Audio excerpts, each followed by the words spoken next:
Everywhere you look, people have dreams. They dream of freedom, success, and wealth. But here's the problem. Most people never see those dreams turn into reality. Why? Because they lack the one thing Steve Jobs mastered: vision. This isn't just about money. This is about transforming imagination into something so powerful it bends reality. Today, we uncover Steve Jobs' darkest power lessons. How vision turns fragile dreams into unstoppable wealth. Let me ask you something. How many times have you said to yourself, "I'll start when I have the money. I'll begin once I have the right team. I'll chase my dream when the timing is perfect"? We've all been there. Waiting for resources, for permission, for conditions to be just right. But Steve Jobs believed in something completely different, something that most people are too afraid to accept. He believed that vision itself is the greatest resource you will ever have. And if you don't have vision, no amount of money, connections, or tools will save you. Think about it. Jobs started Apple not in a shiny Silicon Valley skyscraper, not with millions of dollars, not with investors lining up to hand him checks. He started it in a small garage. A garage that smelled of oil and old wood. A garage that most people would have ignored. But here's the secret. Where others saw a garage, Jobs saw a company that could one day put a computer in every home. He saw the invisible. And that vision became the magnet that attracted everything else: talent, money, opportunity, and eventually wealth. The darkest power lesson here is this: people don't follow resources, they follow vision. Nobody followed Jobs in those early days because he was rich. He wasn't. They followed him because he could paint a picture of the future so vivid that you could almost touch it. His vision was contagious, and it made people believe. Now, here's where most people get it wrong. They think vision is just about dreaming, but vision is not dreaming. Dreaming is passive. Vision is active. Vision is the ability to take that dream and shape it so clearly that others can see themselves inside it. Jobs didn't just dream about building computers. He had a vision of empowering people, of making technology simple, beautiful, and personal.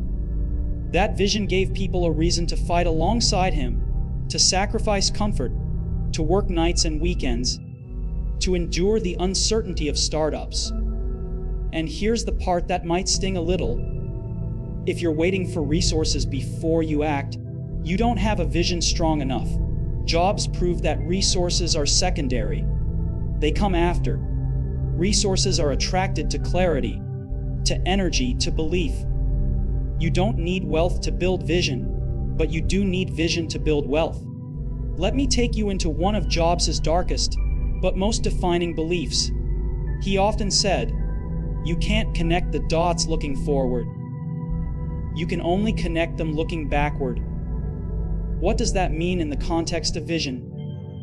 It means you don't need to know how everything will work out. You don't need to have every step figured out. Vision doesn't give you a map, it gives you a direction. And once you have that direction, you begin moving, and as you move, the resources start appearing. It's almost like reality bends in the presence of vision. Remember this: most people are paralyzed by their circumstances. They look at their bank account, their lack of experience, their lack of connections, and they say, "I can't." Jobs flipped that. He said, "Because I have vision, I must."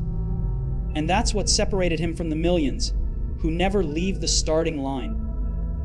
But here's something deeper. Vision is not just about seeing what others can't.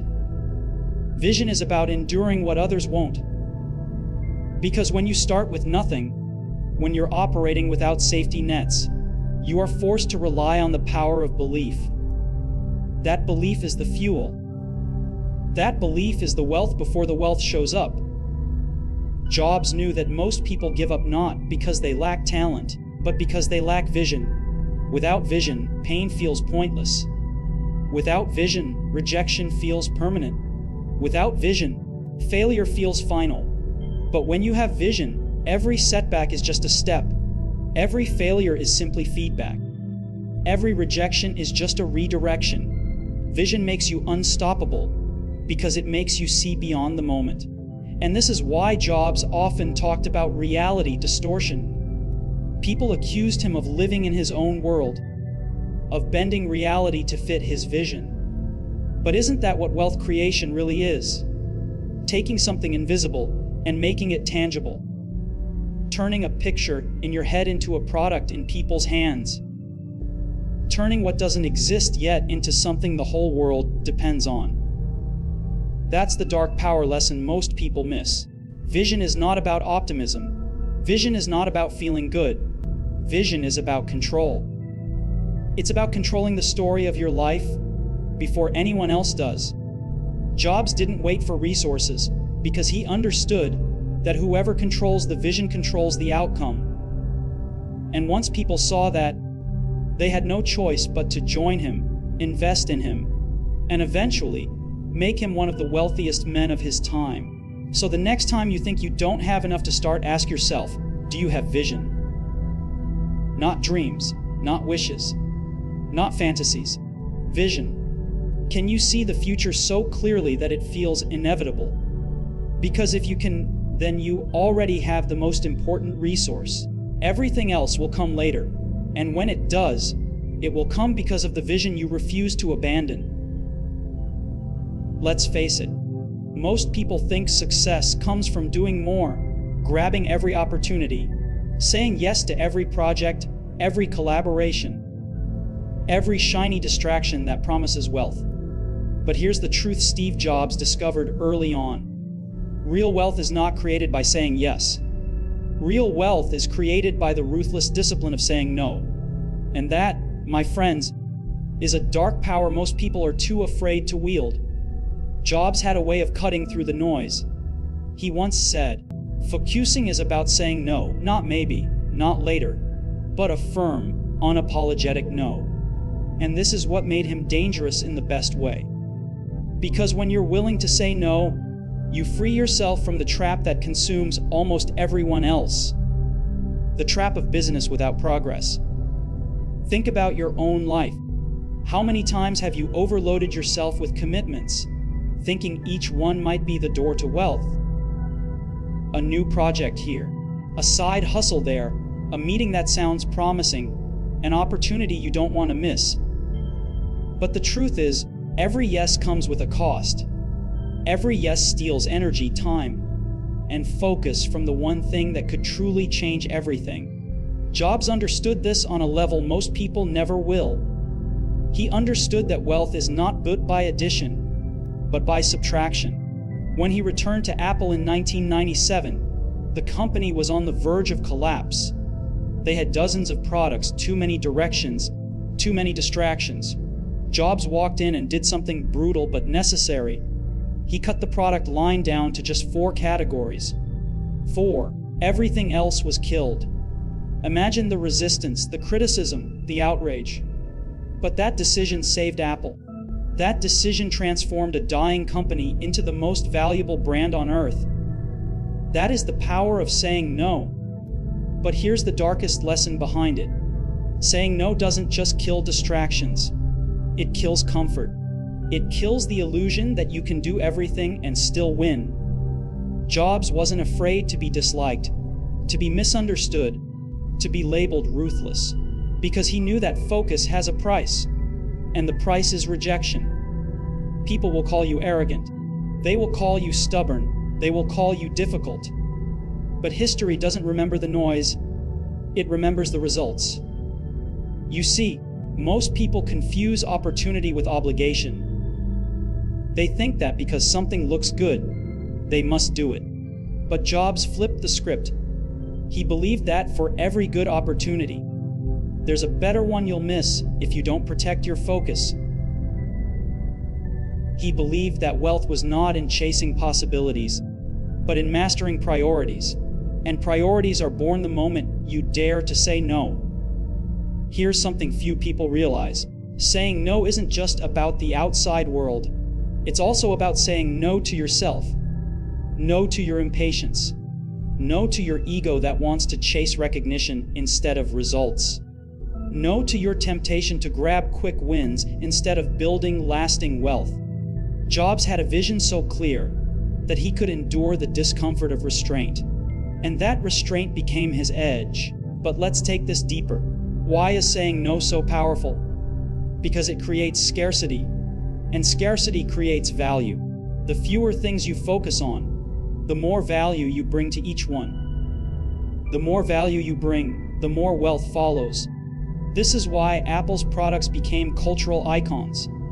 Not because they made everything, but because they chose to make only a few things, and to make them extraordinary. That kind of discipline is not just rare, it's radical. And here's where the darkness truly lies. To say no is to kill potential futures. Every time Jobs said no, he killed a possibility. He killed an idea that could have been good. And that's what made it so hard. Most people can say no to bad ideas. That's easy. But Jobs forced himself and his team to say no to good ideas. To sacrifice what was good to pursue what was great. And that right there is the difference between wealth that disappears and wealth that endures. Think about how this applies to your own journey. You are surrounded by options, drowning in choices, seduced by opportunities. But if you never choose what to eliminate, you'll never create anything powerful enough to matter. Jobs understood that wealth isn't about doing everything. It's about doing the few things that change everything. And yes, it's lonely. Yes, it's painful. Yes, it feels like you're shutting doors that could have led to success. But the dark truth is, those doors weren't your doors. They were distractions disguised as opportunities. And only by saying no do you finally clear the path to the one thing that defines your vision, your wealth, your legacy. So when Jobs said, "Focusing is about saying no," he wasn't just giving advice, he was revealing a weapon. A weapon that eliminates the unnecessary.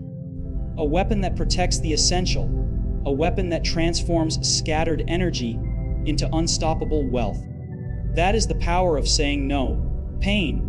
It's the one thing we all try to escape. We numb it, we run from it, we disguise it, hoping it won't follow us. But here's the truth Steve Jobs lived and proved through his darkest moments. Pain is not something to avoid. Pain is a strategy. Pain is fuel.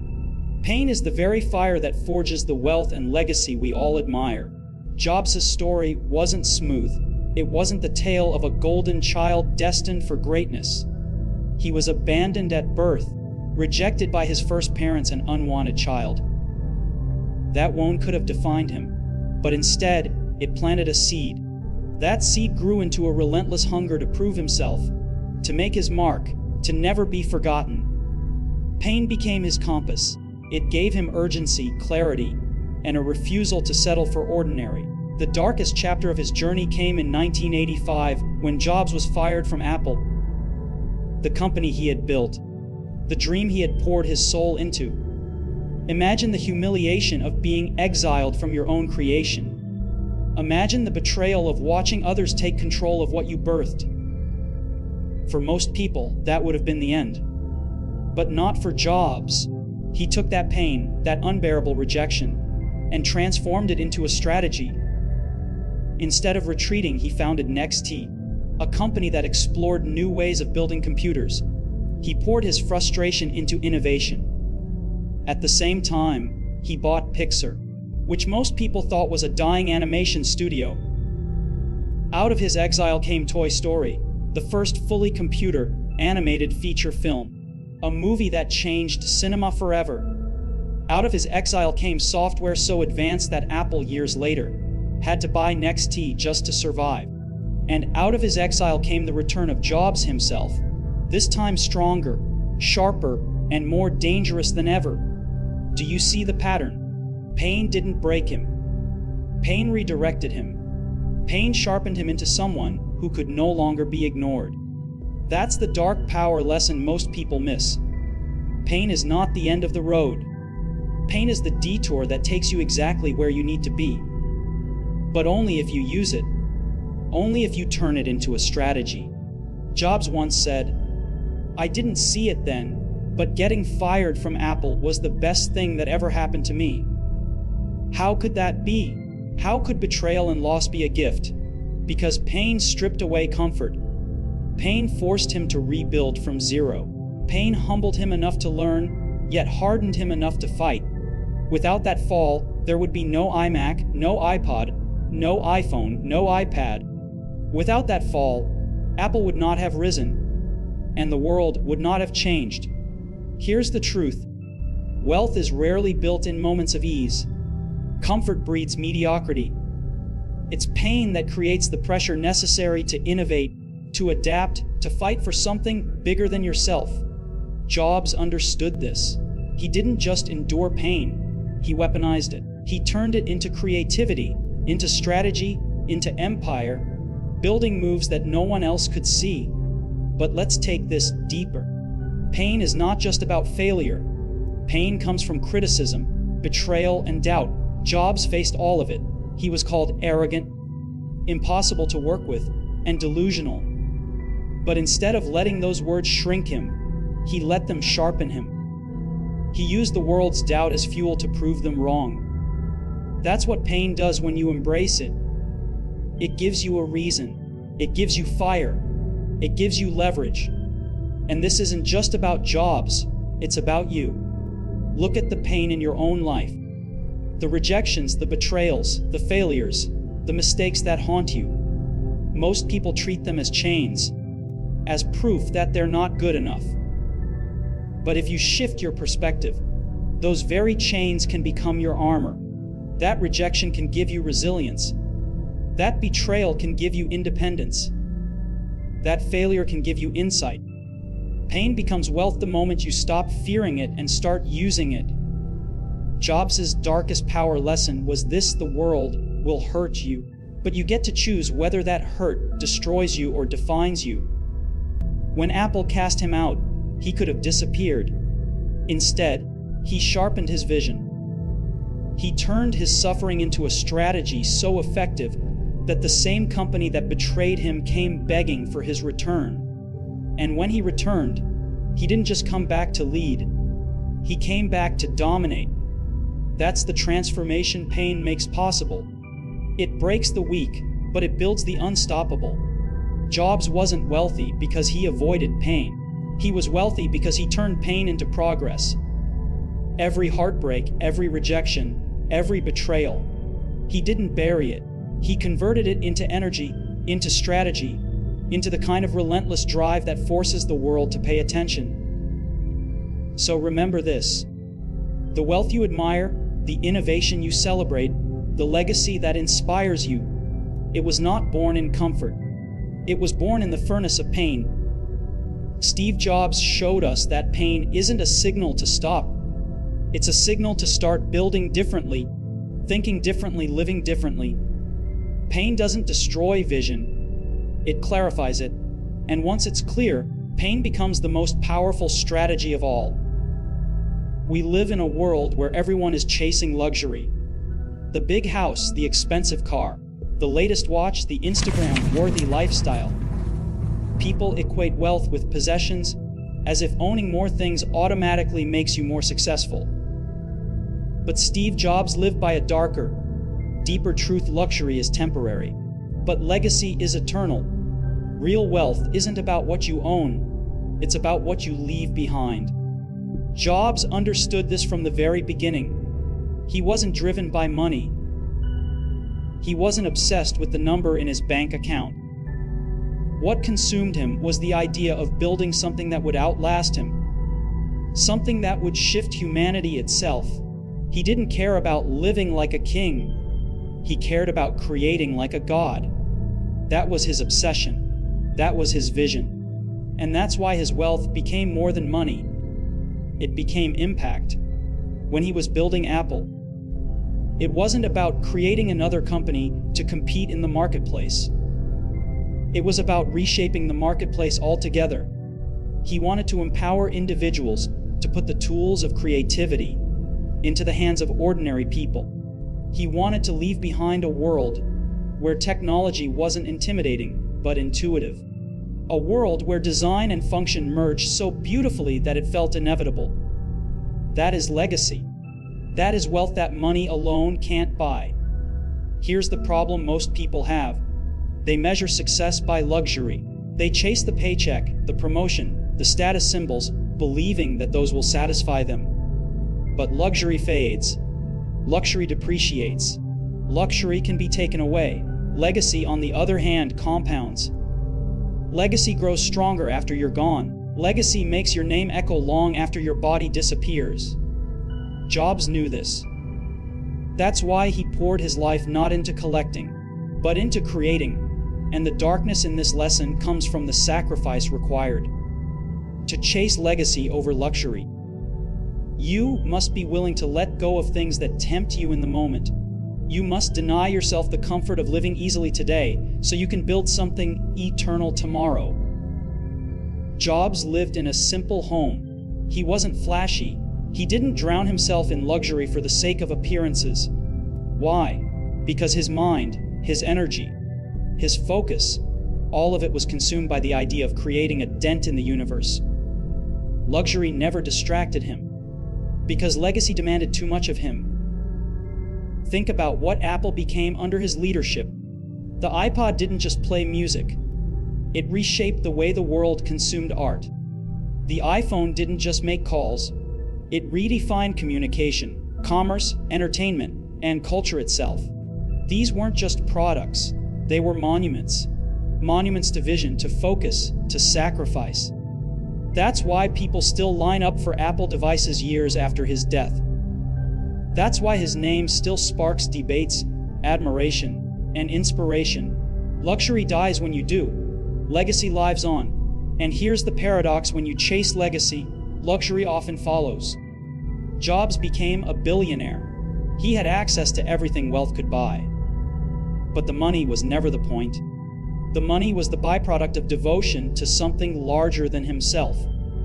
People who chase luxury rarely achieve legacy, but people who chase legacy often end up with both. That's the irony most miss. But make no mistake, chasing legacy is not glamorous. It is not comfortable. It demands rejection, criticism, and isolation. Jobs was criticized for being obsessive, for being demanding, for being uncompromising. But look closely. The very traits that made him difficult also made him historic. He didn't care about fitting in. He didn't care about being liked. He cared about building something that would matter long after he was gone. That's the price of legacy. The real wealth lesson here is simple: luxury feeds the ego, but legacy feeds the soul. Legacy is not about what you acquire, but about what you give to the world that it cannot return. Jobs' dark power was his ability to ignore the shallow rewards most people are enslaved to, and instead devote himself to something that would stand the test of time. That's why he could stand on stage and say with conviction, "We're here to put a dent in the universe." Who says that? Only someone who has chosen legacy over luxury. And let's not forget, Jobs' life was cut short. He didn't live to 80 or 90. He left this world at 56. However, in those years, he created a greater impact than most people could in 10 lifetimes. That's the clearest proof of this power. Luxury ends when your heart stops beating. Legacy begins when it does. His wealth is not measured by what he bought, but by the billions of lives his vision touched. That is wealth that no one can take away from you. So ask yourself this: are you living for luxury, or are you building for legacy? Because the path you choose determines the kind of wealth you create. Jobs showed us that if you chase luxury, you might gain comfort. But if you chase legacy, you gain immortality. Vision is where it begins. Without vision, dreams remain fragile and wealth remains unreachable. With vision, even the smallest garage can become the birthplace of empires. Then comes the discipline of saying no. Because wealth isn't built by scattering your energy, but by protecting your focus. Every no clears the path for the one yes that truly matters. But vision and focus are nothing without the fire of pain. Pain is the forge, the brutal teacher that transforms failure into fuel and betrayal into strategy. Jobs showed us that the darkest moments aren't the end. They are the turning points. And when vision, focus, and pain converge, something greater is born. Legacy, the kind of wealth that cannot be measured in dollars, but in impact.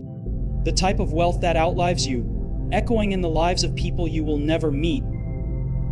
That is the darkest power of Steve Jobs. He proved that vision turns dreams into wealth. Not the shallow wealth of luxury, but the unshakable wealth of legacy.